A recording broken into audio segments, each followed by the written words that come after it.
Bismillahirrahmanirrahim. Assalamualaikum warahmatullahi wabarakatuh. Kami dari kelompok 3 dan 8 akan menjelaskan tentang pembangkit listrik tenaga uap menggunakan 2 turbin adiabatik secara seri. Jadi mari kita lihat bersama-sama inilah penjelasan dari kami. Assalamualaikum warahmatullahi wabarakatuh. Saya di sini akan membahas soal termodinamika tentang pembangkit listrik tenaga uap menggunakan 2 turbin adiabatik secara seri. Soalnya tentukan suhu dan tekanan uap dari kondisi antara 2 turbin dan apa efisiensi keseluruhan dari 2 turbin bersama hubungan dengan ekspansi isentropik dari uap dari awal dan kondisi akhir.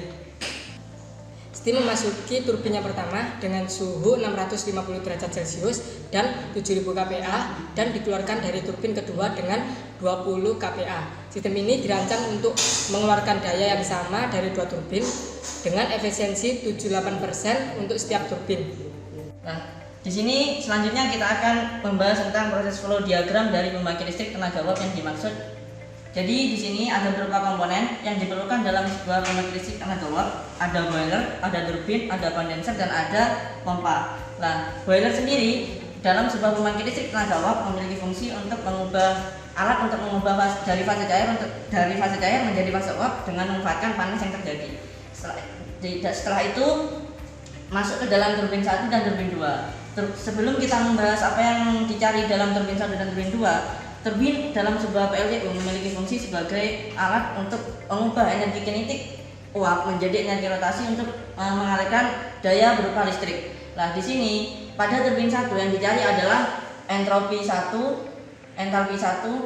suhu 1, P1, dan nanti juga akan dicari usaha dari komponen turbin 1 dan turbin 2. Setelah itu untuk turbin 2 yang dicari sama seperti turbin pertama, akan tetapi poin yang digunakan adalah entropi 2, temperatur 2, tekanan 2, entalpi 2, dan nanti usahanya dapat didapat dari kerja dari poin 2 dan poin 3. Nah, di sini perbedaan antara turbin 1 dan turbin 2 hanya terletak pada tekanan yang digunakan. Untuk tekanan di turbin 1 yaitu sekitar 7000 kPa, sedangkan di turbin 2 sekitar 20 kPa. Setelah itu, setelah masuk ke turbin, tahap berikutnya adalah masuk ke dalam kondenser. Kondenser sendiri memiliki fungsi sebagai alat untuk mengubah atau kondensasi uap air dari turbin uap, dirubah fasenya dari fase uap menjadi fase cair kembali. Setelah itu akan dialirkan ke pompa, dan prosesnya setelah dialir ke pompa maka akan keluar output berupa tenaga listrik. Proses dari pembangkit listrik tenaga uap secara sederhana hanya itu saja. Baik, di sini saya akan menjelaskan tentang penyelesaian dari soal power plant yang ada pada sebelumnya. Yang pertama yang diketahui mengikuti atau berdasarkan pada tabel appendix F.2 diketahui pada tekanan 7000 kPa pada suhu 60 derajat Celcius. Yang pertama, entalpi 1 sebesar 3766,4 kJ per kilogram. Yang untuk entalpi liquid sebesar 251,453 kJ per kilogram dengan entropi liquidnya 0,8321 kJ per kilogram Kelvin.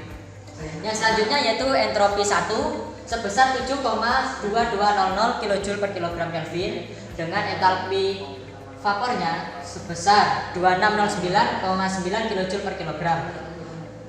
Sedangkan entropi vapornya juga yaitu sebesar 7,9094 kJ per kilogram Kelvin. Dari persoalan tersebut yang ditanyakan yaitu tekanan pada titik 2, suhu pada titik 2, dan efisiensi total dari power plant tersebut. Yang pertama kita mencari P2 berdasarkan nilai interpolasi pada titik P2 ini berdasarkan tabel appendix F.2 dengan menggunakan 4 nilai pendekatan, yaitu yang pertama 729, 750, 775, dan 800 kPa.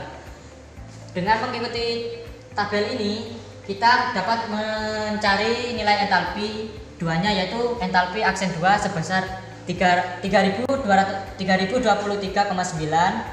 yang kedua 3032,5, yang ketiga 3040,9, yang keempat 3049,0 kJ per kilogram.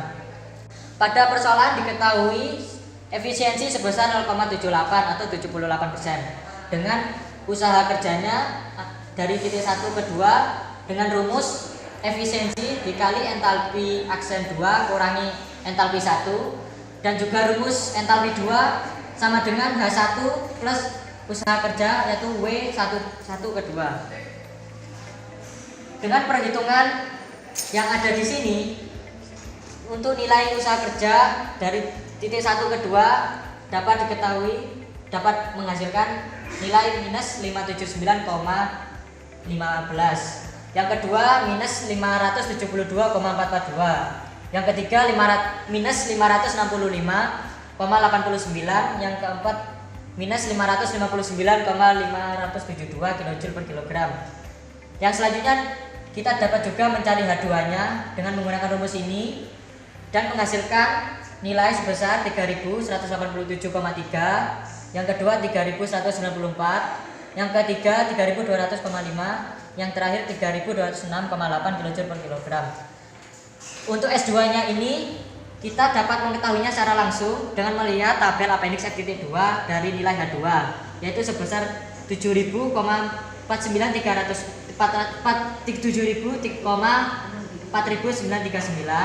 7.04899, 7.04898, 7.04851 dan 7.04797 kJ per kilogram Kelvin.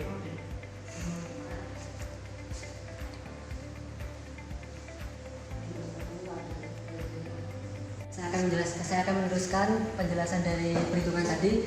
Setelah kita mencari W12, H2 dan S2, nanti kita akan mencari H aksen 3 yang melalui yield yang keluar dari proses 2, yakni X aksen 3 yang dirumuskan sebagai S2 dikurangi S liquid per S vapor dikurangi S liquid.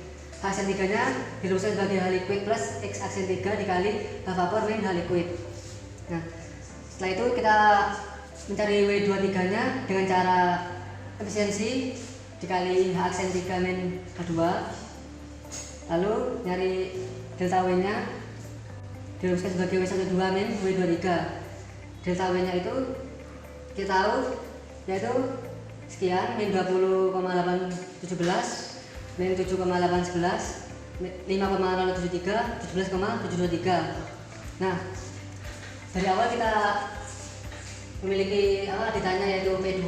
Nah, P2 di sini kita cari dengan rumus interpolasi. Ya, ini merupakan rumus Excel, yaitu inter delta W, P2, 0. Nah, delta W di sini itu sebagai X, P2 sebagai Y, dan ini sebagai input dari X. Hasilnya segini. Nah, ini sebenarnya kita tahu yaitu dari rumus ini. Y min Y1, Y2 min Y1 sama dengan X min X1, X2 min X1. Nah, delta W kita haruskan 0. Maka datanya kita masukkan yaitu 75 data yang kita masukkan yaitu ini. Data kedua dan ketiga. Karena ini kalau dijumlahkan itu mendekati 0. Jadi data yang kita masukkan yaitu data 2 dan data 3. Data 2, data 3, data 2, data 3.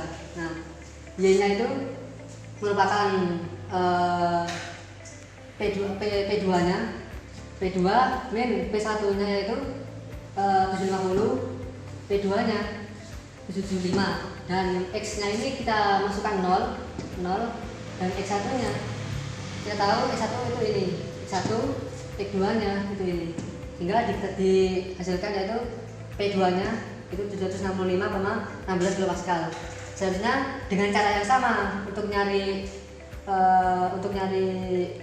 H2 dengan cara yang sama pada rumus P2 tadi. H2 menggunakan rumus inter P2, H2, 765,16 kilopascal diperoleh H2 sebesar 3197,9, dan S2-nya entropinya sama, yaitu menggunakan rumus inter P2 S2 765,16 kilopascal diperoleh S2 sebesar 7,4869. Rumus ini sebenarnya bisa dipakai untuk rumus yang ini juga dengan perlakuan yang sama, yaitu P2-nya itu X, H2-nya itu Y, ini input dari X. Ini P2-nya itu X, S2-nya itu Y, dan ini input dari X. Akan melanjutkan penjelasan perhitungan tadi. Nah, setelah kita tahu nilai P2 dan terus H2 terus S2-nya, kita akan tahu nilai X aksen 3-nya dan juga H aksen 3-nya serta W23-nya. Dari rumus tadi akan diperoleh W23 itu sekian, min 568,46, lalu X aksen 3-nya itu 2,94 dan H aksen 3-nya yaitu 2,469 kali 10/3. Nah, setelah itu kita akan cari W12-nya. W12 tadi diperoleh dari entropi 2 entalpi 2 dikurangi entalpi 1, sehingga diperoleh W12-nya itu min 568,5 kJ/kg. Setelah itu kita akan cari work. Work itu merupakan kerja total dari W12 dan W23, yaitu sebesar min 1137 kJ/kg. Lalu kita akan cari X aksen 3. Ini X aksen 3 itu beda sama yang awal. Ini waktu ekspansi isentropik, yaitu menggunakan rumus S1 min S liquid dibagi S vapor dikurangi S liquid. Setelah dari rumus ini kita akan tahu nilai X aksen 3-nya itu 2,903. Setelah kita tahu X aksen 3-nya, kita akan cari H aksen 3-nya. H3 dalam kondisi isentropik, yaitu H liquid plus X aksen 3 dikali H vapor min H liquid. Dari nilai ini kita akan tahu H aksen 3-nya itu 2,38 kali 10/3.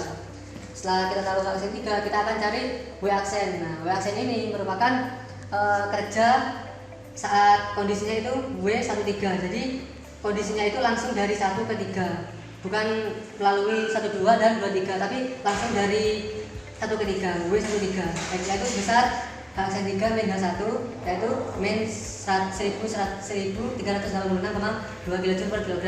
Nah, setelah itu kita akan cari efisiensi totalnya, yaitu W work tadi per W aksen, yaitu sebesar 0,8202.